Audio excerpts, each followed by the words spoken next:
And moving on, viewers, more breaking news coming in from the state of Bihar itself. Amid the ongoing political row over the SIR, the Chief Electoral Officer of Bihar has now tweeted that no appeal has been received before the district magistrate in respect of the addition and deletion of names in the electoral roll yet. Gaurav is joining us on the phone line to give us more details. Gaurav, in fact, we just saw just a few days earlier how the Supreme Court had also made it clear that the objections were being raised only by the political parties and the NGOs, but actually not by the voters. And now once again, the Bihar CEO confirming that there has been no objection raised by the voters yet.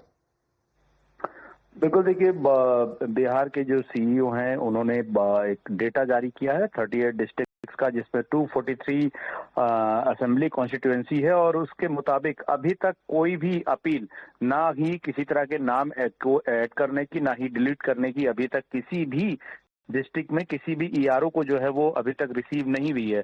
और इसी को लेकर chief election commissioner Gyanesh Kumar की तरफ से भी statement आया है, जिसमें उन्होंने कहा है कि एक बेसलेस नैरेटिव एसआईआर को लेकर जिस तरीके से बनाया गया वो पूरी तरह से फेल हो गया है।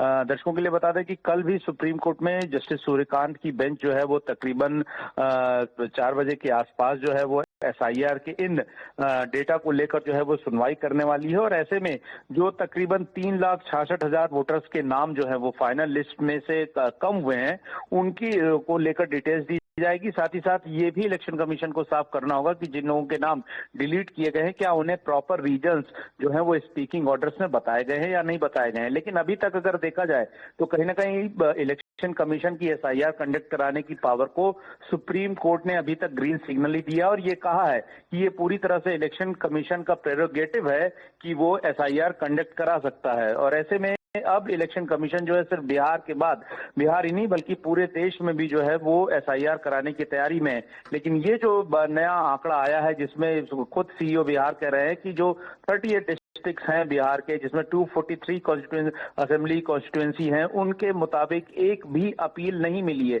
ये दिखाता है कि जो आंकड़े आए हैं जिसमें तकरीबन 7 करोड़ 42 लाख वोटर जो है वो बिहार में वो वोटिंग पूरी प्रक्रिया में भाग लेंगे, उनकी इस पूरी लिस्ट में अभी तक किसी तरह की कोई भी जो कमी है जो कमियां हैं वो अभी तक कोई भी सामने नहीं आई हैं।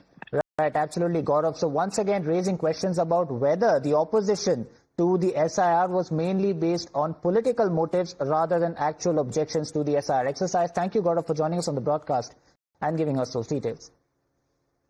Moving on, viewers, a day